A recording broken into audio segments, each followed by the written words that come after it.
Boa tarde, o Gazeta Entrevista começa agora mais uma edição. Nesta quinta-feira, dia 5 de agosto de 2021. Antes da gente chamar o entrevistado, queria fazer só uma observação. Nós vamos falar sobre política regional, política nacional, porque nós vamos conversar com o senador Márcio Bittar. Mas antes da gente chamá-lo, deixa eu só fazer uma observação. Você que acompanha a política local, sobretudo a política local, né? Acompanha a atuação dos parlamentares, acompanha o noticiário, você, vez por outra, observa uma manchete. Deputado tal libera emendas, tantos milhões de emendas para tal comunidade, para este ou para aquele projeto. Nós precisamos ter um pouco de cuidado ao observar esse tipo de informação. Não é que ela esteja incorreta, ela não está incorreta, mas ela trabalha, ela sugere uma ideia que às vezes pode nos levar a um entendimento equivocado.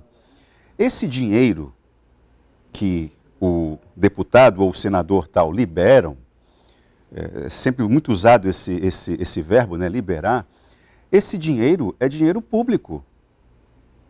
Pode parecer óbvio o que eu estou falando, mas é sempre bom lembrar. O dinheiro é público, é seu, é meu, é nosso, inclusive do parlamentar.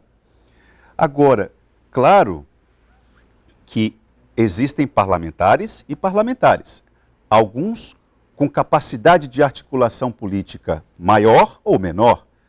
É claro que se você faz parte da base de apoio do governo que está no poder, digamos que você se fortalece, a sua capacidade de articulação, de interlocução com ministros e tudo, isso aumenta.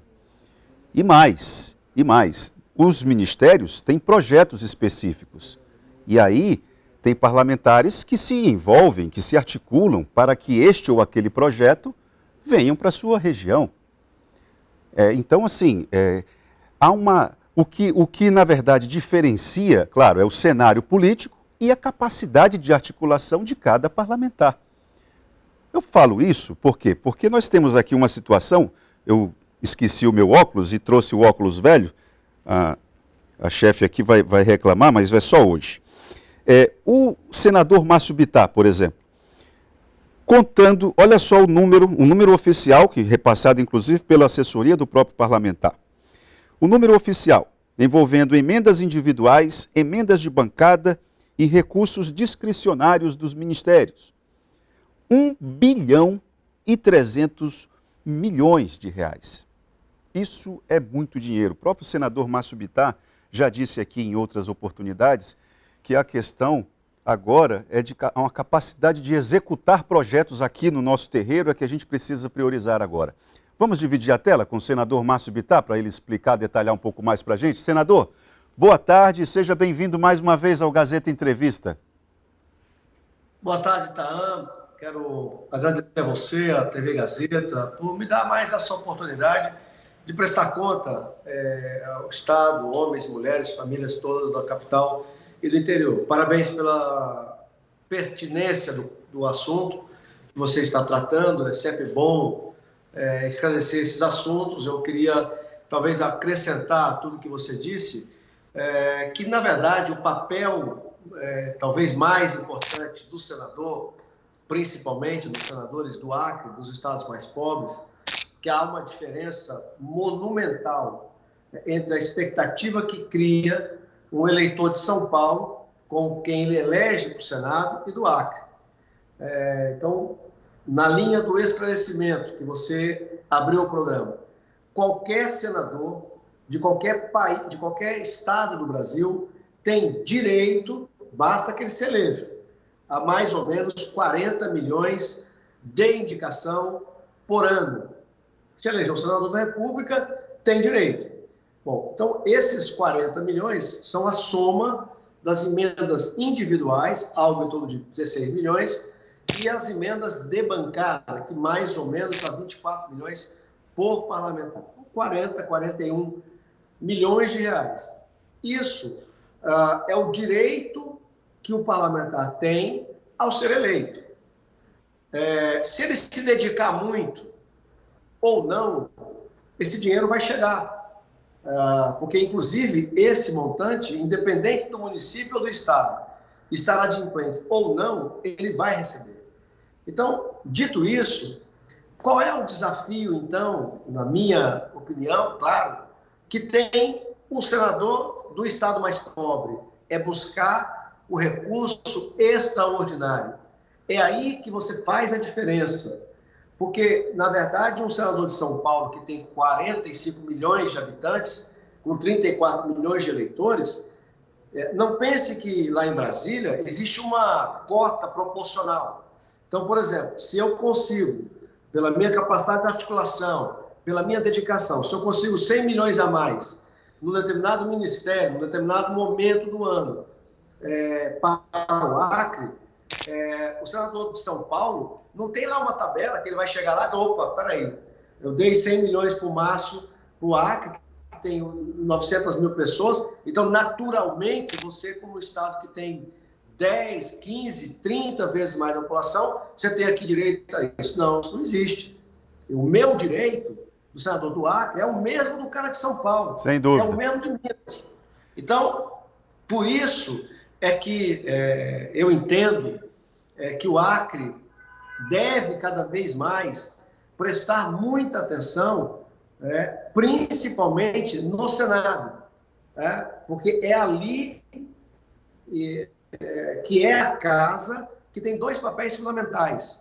Uma, de revisor da Câmara, vamos dizer que seria uma casa de pessoas mais maduras, muitos ex-governadores, muitos ex-prefeitos, até de idade. E o Senado é uma oportunidade a mais para que um projeto que saia da Câmara, que por acaso tenha que ser feito algum conserto para aperfeiçoamento, então ela é a casa revisora. E o outro papel, também extremamente fundamental do Senado, é que ele, por ser igual, portanto, nós somos igual a São Paulo, sim, igual a Minas Gerais, temos a mesma representação no Senado, então ali é um lugar para você evitar que uma região do Brasil se eternize rica e a outra região se eternize pobre. E é isso que eu procurei fazer. Então, o que você diz, 1 bilhão e 300 milhões é tudo que está no orçamento do país para o Acre, relatado por mim. E aí vai depender, a partir desse momento, muito da capacidade do governo do Estado, das prefeituras, dos 22 municípios, a capacidade técnica que nós já abordamos, eu e você, no programa passado. Agora, por eu ser o relator do orçamento, o Acre, entre governo do Estado, prefeituras, autarquias, vai receber algo em torno de R$500 bilhão a mais por conta de eu ser o relator. Na linha ainda dos esclarecimentos, você tem vários tipos de emenda. A emenda individual, a emenda de bancada, a emenda de comissão, essa não é obrigatória. E a famosa, que foi o debate nesses últimos meses, que é o RP9, que é a emenda de relator. É a emenda que eu indico. E aí que surgiu aquela dúvida, Mas como é que o Márcio, que é do Acre, indica emenda para o Brasil inteiro? Porque esse valor, que ficou em 16 bilhões e meio, é para atender o Congresso Nacional. Claro, proporcionalmente, é só fazer uma conta. Se de 16 bilhões e meio eu trago R$500 bilhão para o Acre, é fácil concluir que, proporcionalmente, o acreano vai ser muito mais bem aqui ao lado do que o de São Paulo. Ô, senador, senador, deixa eu aproveitar esse mote que o senhor coloca aí. O senhor, inclusive no programa passado, o senhor adiantou aqui que a polêmica relacionada à distribuição de emendas do relator, ela iria ganhar capítulos novos. De fato, na semana seguinte, novas manchetes foram divulgadas em relação a essa situação. O senhor acredita que a emenda do relator corre o risco de ser revista em função das polêmicas que criou? É possível, que é o que eu venho dizendo há muito tempo. Qualquer pessoa, você, qualquer jornalista, e qualquer cidadão tem todo o direito de discordar, não só da emenda de relator, da emenda individual, da emenda de bancada. Tem gente que é contra, até hoje não. Para o Executivo, tudo aquilo que o Parlamento faz de emenda obrigatória, o Executivo vão dizer que ele não gostaria, porque é um pedaço do orçamento que, embora sendo feito inicialmente pelo Executivo, mas que sai do poder dele. Quando nós transformamos a emenda individual em emenda obrigatória, você multiplica 16 milhões de reais pelo conjunto dos parlamentares do Congresso Nacional, então vai dar um percentual interessante daquilo que tem para investimento, que o governo, que o Executivo Nacional, de certa maneira, perdeu o poder sobre esse pedaço do orçamento. Depois nós transformamos, no começo de 2019, no ano de 2019, nós transformamos a emenda de-bancada também em emenda impositiva. Esse valor está em 1% do orçamento do país, então é mais 1% da parte que o governo federal teria para investimento, que está na mão do Congresso Nacional. Claro que o Executivo não gosta disso. É o governador que gosta de ter, por exemplo, vamos dizer que o Acre tenha lá 10% do seu orçamento livre para novos investimentos. O governador não vai querer que a Assembleia tenha 0,5%, aumente para 1%. Então é uma disputa pelo dinheiro do país. Então, qualquer dúvida, qualquer crítica, ela não só é bem-vinda, como ela é livre. Agora, de qualquer maneira, eu sou acriano. Eu represento o Acre. Eu tive a oportunidade de ser um relator do orçamento do país. Eu atendi gente e demanda do Brasil inteiro. Aí eu sou o relator do RP9, que recebe crítica. Eu vou ser o relator e não vou tirar uma fatia maior para o Acre.